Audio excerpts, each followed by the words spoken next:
வணக்கம் ஃப்ரெண்ட்ஸ். இன்னைக்கு நம்ம ஒரு சூப்பரான ஆழமான ஒரு கதை தான் பார்க்க போறோம். சின்ன வயசுல நாம டாம் அண்ட் ஜெர்ரி நிறைய பார்த்திருக்கோம் இல்லையா? அதுல எலி ஜெயிக்கும், பூனை தோக்கும். ஆனா நிஜ வாழ்க்கையில அப்படி கிடையவே கிடையாது. நிஜ வாழ்க்கையில நம்ம யார நண்பனாக்கணும், யார தள்ளி வைக்கணுங்கிறதுல ஒரு தெளிவு கண்டிப்பா வேணும். அததான் இந்த கதை மூலமா நாம தெரிஞ்சுக்க போறோம். ஒரு ஊர்ல சக்திங்கிற ஒரு பையன் இருந்தான்.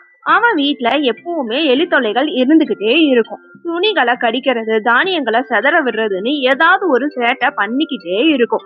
அதனால எலி பொறியும் வச்சு பார்த்தான், மருந்தும் வச்சு பார்த்தான், எதுவுமே வேலை செய்யல.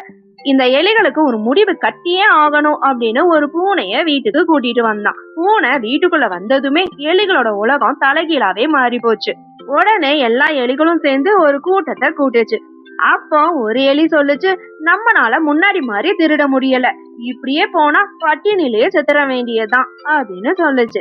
அதுக்கு ஒரு சின்ன எலி யோசனை சொல்றதா நினைச்சு, நாம பூனைய விரட்டலாம், இல்லைன்னா அதை நண்பனாக்கிக்கலாம் அப்படின்னு சொல்லுச்சு. அதுக்கு ஒரு கிழக்கு எலி சொல்லுச்சு,